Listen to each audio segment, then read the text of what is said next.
087-823. Kami daripada kumpulan Cheer Up akan membentangkan tentang perdagangan antarabangsa di Korea Selatan.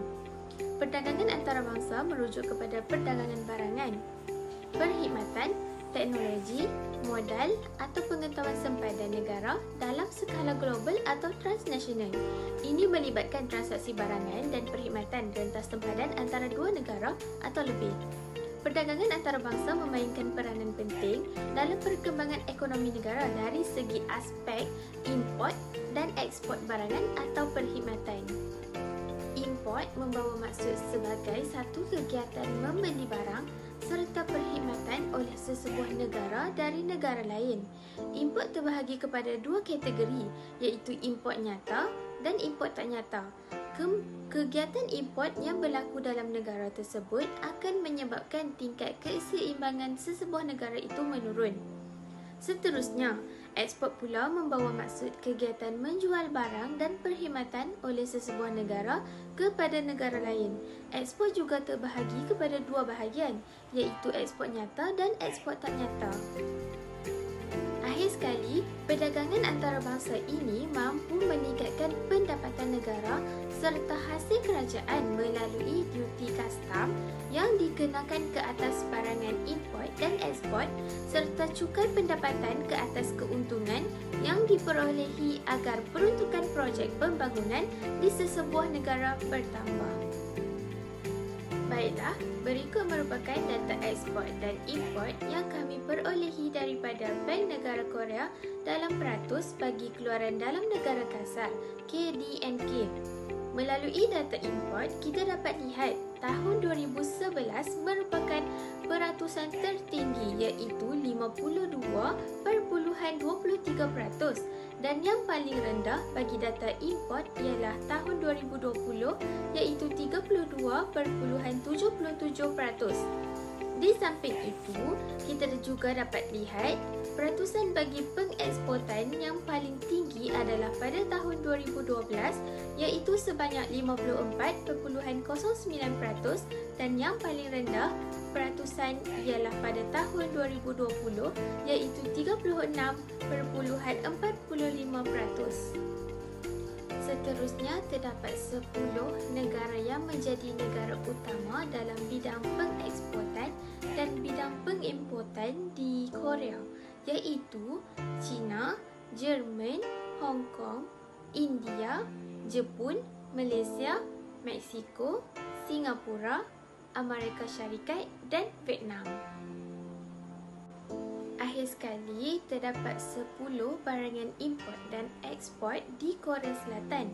Namun, saya hanya sebutkan beberapa sahaja barangan, antaranya barangan jentera elektrik, perindustrian dan kenderaan bermotor dan alat ganti. Saya serahkan kepada pembentang seterusnya yang akan menghuraikan dengan lebih lanjut berkenaan data yang kami perolehi. Nama saya Fatin Syafiqah binti Ismail, nombor mencik saya 285549. Saya akan membentangkan tentang import dan ekspor Korea Selatan.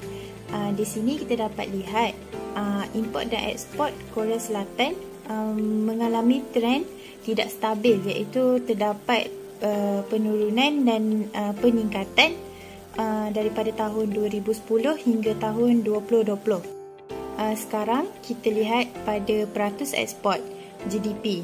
Pada tahun 2010, peratus GDP ekspor ialah 47.1% dan telah meningkat kepada 53.34% dan terus meningkat kepada 54.09%. Namun begitu, pada 2013 ia menurun kepada 51.29% dan kekal menurun pada tahun berikutnya sehinggalah tahun 2016, iaitu menurun pada 40.13%. Tapi pada 2017 ia kembali meningkat kepada 40.93% dan terus meningkat pada tahun 2018 pada 41.71%. Namun begitu,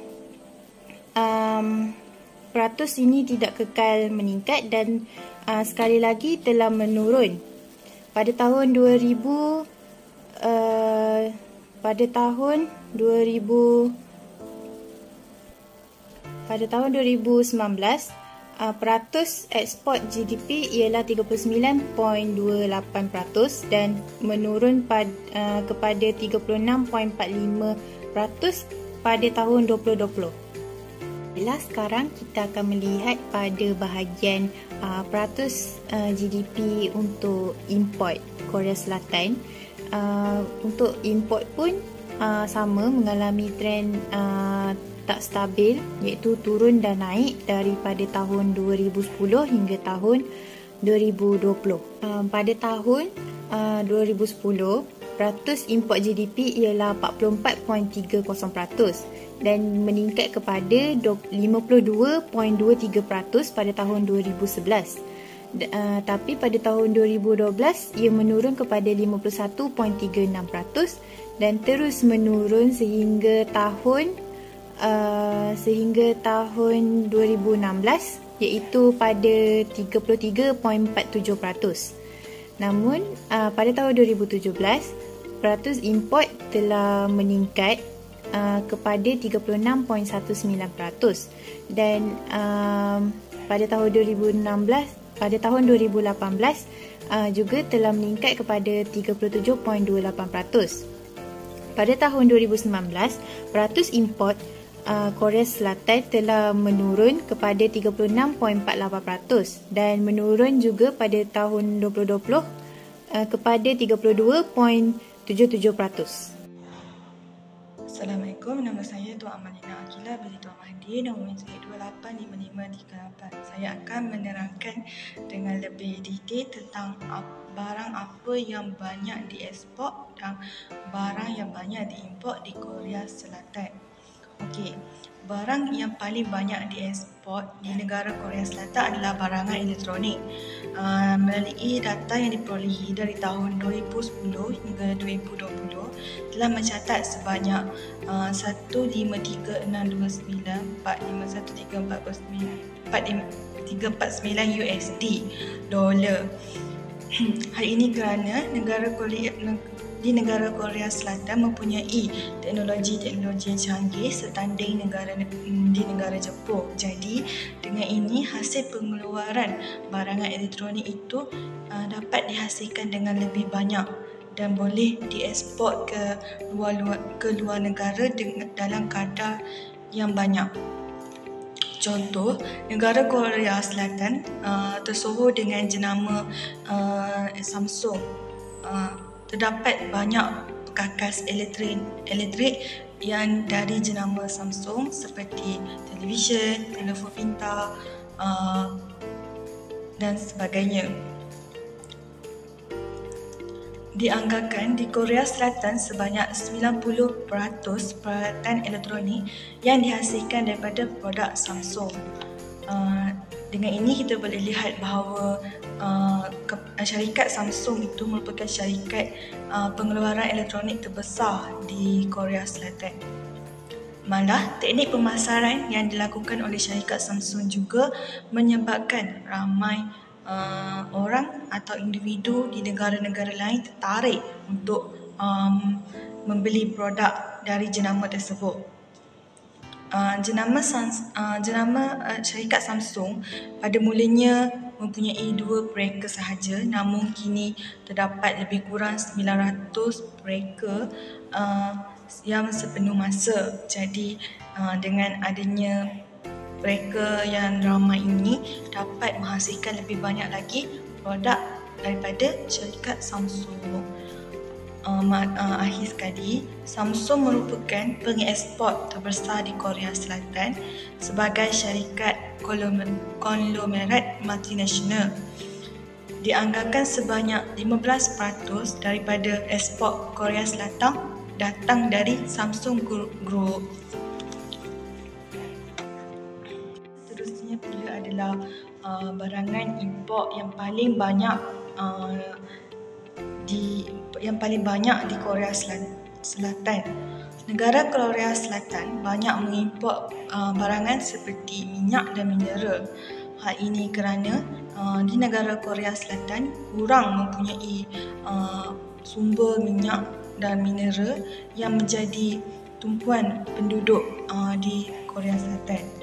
Korea Selatan juga mempunyai jalinan akrab dengan negara Malaysia yang disifatkan sebagai rakan niaga yang akrab dengan menciptakan dagangan berjumlah 10.8 bilion. Korea Selatan mengimport sumber minyak dan mineral pada tahun 2010 hingga 2020 dijangkakan sebanyak 127,341,413,548 USD. Korea Selatan terpaksa bergantung kepada negara-negara lain untuk mendapatkan sumber minyak ini, terutamanya bergantung kepada negara Malaysia sendiri. Selain itu juga, Korea Selatan terpaksa mengeluarkan peruntukan yang tinggi dalam permintaan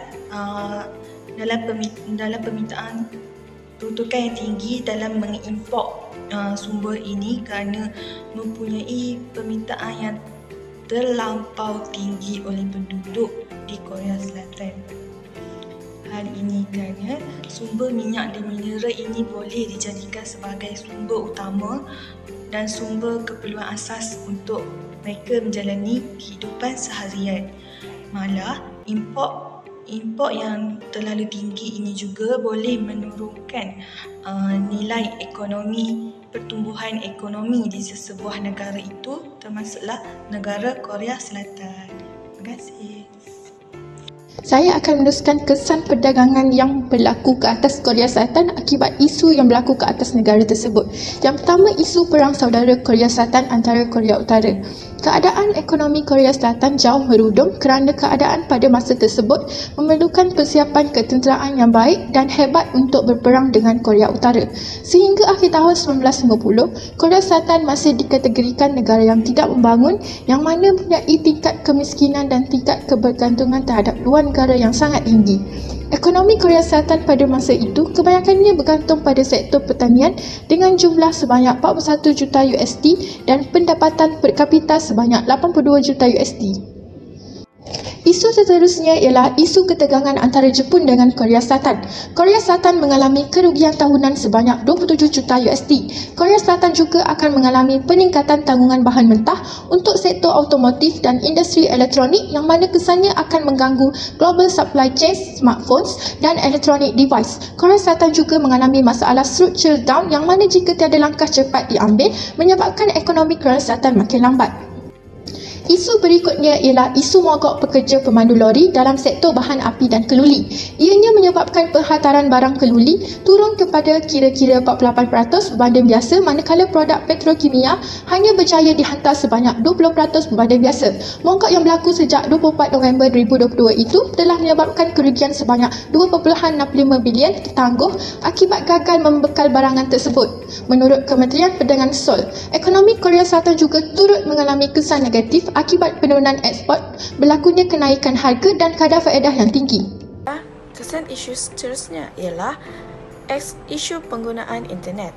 Akses kepada internet menjadi semakin meluas yang telah membantu dalam menghapuskan banyak halangan kepada perdagangan antarabangsa. Di samping itu, pencemahan internet juga telah menjadikan banyak industri lebih produktif dan dapat mengurangkan kepentingan lokasi fizikal yang mana jumlah masa yang diperlukan untuk melakukan pergerakan atau perjalanan ke suatu tempat akan lebih mudah. Pertambahan akses internet ini juga telah menghasilkan banyak peluang pekerjaan yang baharu dan kesan ICT ini juga terhadap pertumbuhan ekonomi adalah positif dan signifikan secara statistik di negara berpendapatan tinggi seperti Korea Selatan.